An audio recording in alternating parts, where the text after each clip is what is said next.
Welcome to Yami and Chintan talks on Jagrut Awaaz. તો આજે આપણી જોડે અગેન છે a special person and inspiring personality always, and he is the one who has gained experience of more than 7 years in an MNC multinational કંપનીમાં 7 વર્ષથી વધારે કામ કરેલું છે.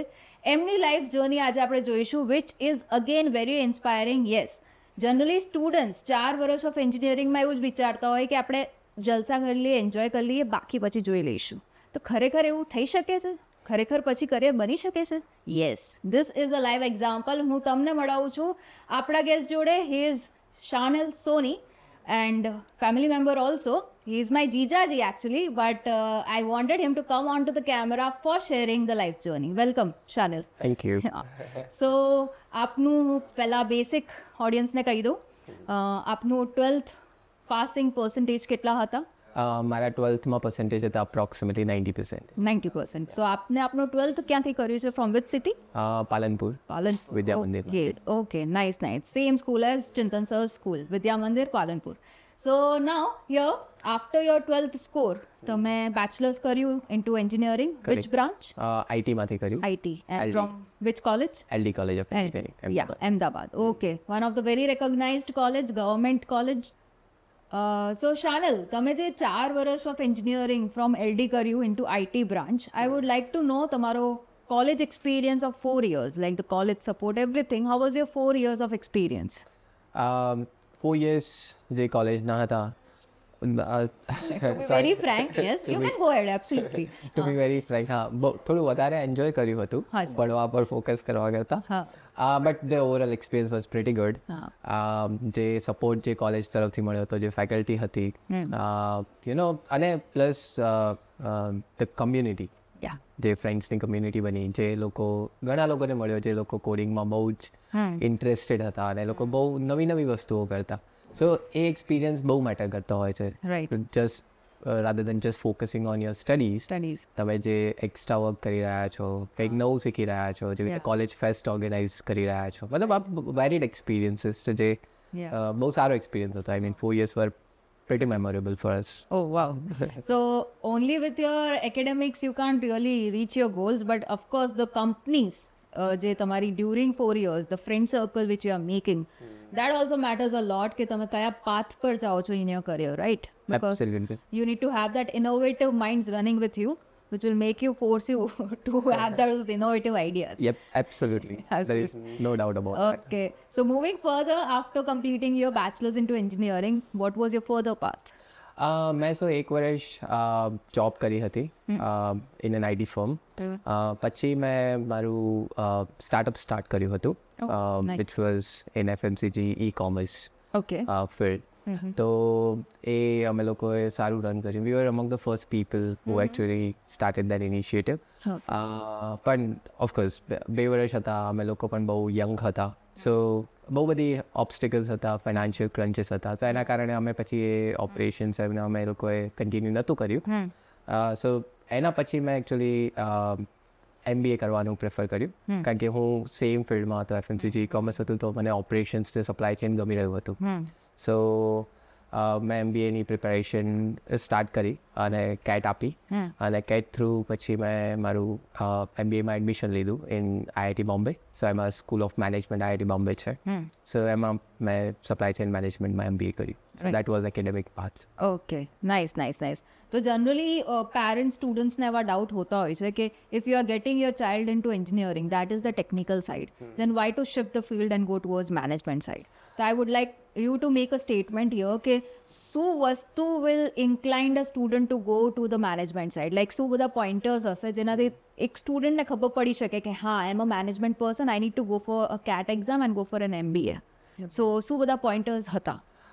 એટલે પોઈન્ટર્સમાં અગર તમે દેખવા જાઓ તો 12th પછી જનરલી કેવું હોય છે કે તમારો એક પાથ ઓલમોસ્ટ ડિસાઇડ હોય છે. તમે સાયન્સ લીધું છે, then either you go for engineering or you go for medical AIB ગ્રુપમાં. સો તમારો એક પાથ ઓલમોસ્ટ એક ડિસાઇડ થઈ ગયો હોય છે. જેટલા પર્સન્ટેજ આવે એ પ્રમાણે તમે એડમિશન લેશો.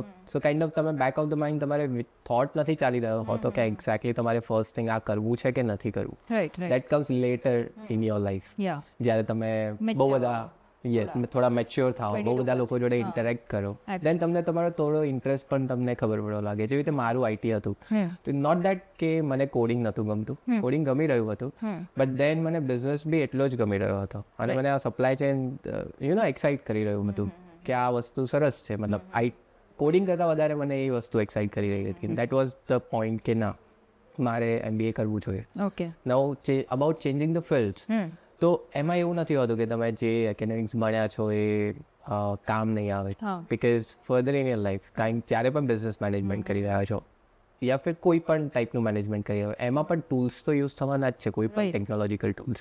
તો તમને આઈટીનું નોલેજ હશે તો ઓબ્વિયસલી તમારું એ નોલેજ તો બહુ જ કામ આવશે. અત્યારે મારું પણ એક્ઝામ્પલ આપું તો અત્યારે હું કન્સલ્ટિંગ ફિલ્ડમાં છું, તો મારું બિઝનેસ કન્સલ્ટિંગ હોય છે, પણ દેન મારો એ ટેક પોઈન્ટ, મારો ટેક સાઇડ એટલું સ્ટ્રોંગ છે કે એ મને બહુ જ હેલ્પ કરે છે જ્યારે પણ ક્લાયન્ટ જોડે ઇન્ટરેક્ટ કરું, બિકોઝ મારી જો કન્સલ્ટિંગ વાળી સ્કિલ્સ છે, દેન મારી જો ટેકનિકલ સ્કિલ્સ પણ છે. It's a kind of deadly combination. Actually, that is the reason, Shanil, you are into a multinational company, and that too for more than 7 years. Accenture is the company name, right? So આવી મસ્ત મજાની combination તમારી થઈ. Like if you did your bachelor's into IT, then did your MBA into operations, supply and chain from IIT Mumbai, again a big tag. The reason why you are into an MNC for more than 7 years, Accenture-માં છો તમે, with the highest of the package a senior manager gets, you are getting the same, right? Yeah. है ना? So this could be a path for many of you who wants to follow, like જે લોકો technical knowledge તો લઈ જ રહ્યા છે હાલમાં એન્જિનિયરિંગ કરીને, સાથે somewhat having a doubt of doing MBA or not, so this could be an example set for you. And further, આમાં હું તમને પૂછવા માંગીશ, what was your CAT score? CAT score હતો 99.3%. Oh, nice. That's a pretty good score. Now, આમાં તો તમને સારી એવી IIMs પણ મળતી જ હશે, right? So why did you go for IIT Mumbai for MBA? યા સો આયન્સમાં એવું છે કે જેવી રીતે આપણે ટોપની આયન્સ કન્સિડર કરીએ તો એમાં થોડો વધારે સ્કોર જોઈતો હોય છે, ટુ બી વેરી ફ્રેન્ક. એ લોકો 99.56 અપ જતા હોય. Right. સો એના પછીની જે નેક્સ્ટ 5 જે કોલેજીસ આવતી હોય છે એમાંથી જે આ school of management IIT Bombay છે એમાંની એક કોલેજ છે. Okay. સો રીઝન કે મારે IIT બોમ્બે મેં કેમ ચૂઝ કર્યું then choosing some other college, એ મને ઇન્ટરેસ્ટ સપ્લાય ચેનમાં હતો, and this college is famous for its supply chain course. Okay. So એક મેજર રીઝન હતું મારું IIT બોમ્બે ચૂઝ કરવાનું. Okay. So if you could just elaborate કે તમારો job role શું હોય છે? Like you are mentioning supply chain. So what is the main role of yours in that MNC? Okay. Just a brief student can understand એ લેંગ્વેજમાં જો તમે કહી શકો તો. Okay. સો સપ્લાય ચેન કન્સલ્ટિંગમાં છું અત્યારે. Okay. અને એનું અમે કન્સલ્ટિંગ, સો મોટી ફર્મ્સ હોય છે જે ઓર્ગેનાઇઝેશન્સ, જેવી રીતે તમે કોઈ પણ એક્ઝામ્પલ લઈ લો, ટાટા ગ્રુપ છે કે અદાણી ગ્રુપ છે.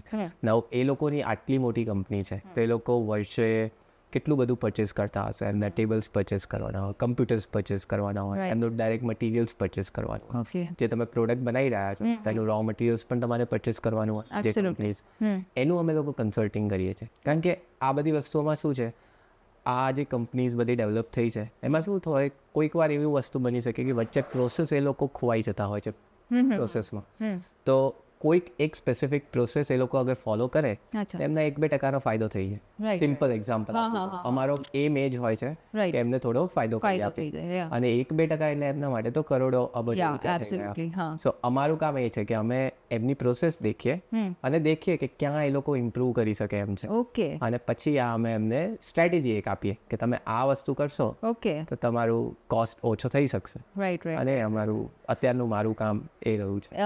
To be very simple, જો હું જે સમજી છું, correct me if I M wrong, તમે કંઈક સપોઝ પ્રોવિઝન લેવા જાઓ છો ને ઘર માટે બહુ જ બધું પ્રોવિઝન લેવું છે, જોઈન્ટ ફેમિલીમાં રહો છો, તો instead of going to a retail shop you go to a wholesale shop જ્યાં આગળ આપણને ડિસ્કાઉન્ટ વધારે મળે, રાઈટ? સો અહીંયા આપણે થોડું અકાઉન્ટ બેલેન્સિંગ થઈ જાય કે મંથનું જે એક્સપેન્સ હોય ટોટલ એ ઘણું એવું ઘટી જાય. Correct. So you prefer that option, right?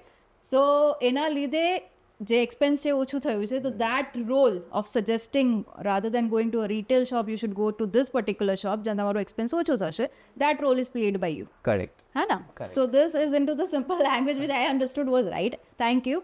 And the interview was quite informative, Shanal. Your journey was quite inspiring for many of the students watching the podcast, and we shall be coming up with more such podcasts onto the platform Jagrut Awaz. And if you want to just have some messages gone to the students, કઈ કહેવા માંગો તો please. કહેવામાં તો કંઈ નહીં, enjoy કરજો. 4 years are not going to be the end of your academic journey or any other journey per se. So doesn't matter થોડા ઓછા માર્ક્સ આવી રહ્યા છે, doesn't matter કંઈક વિચાર્યું છે નથી થઈ રહ્યું, just go for it અને બધું everything will fall in place. Yeah, destiny બધાની ફિક્સ જ છે, but yeah, you should keep the hard work and dedication on so that the God envisions that and gives you the fruits. Keeping on the podcast journey just for you guys onto the channel Jagrut Awaz so that you keep inspiring and keep following Yami and Chintan Talks.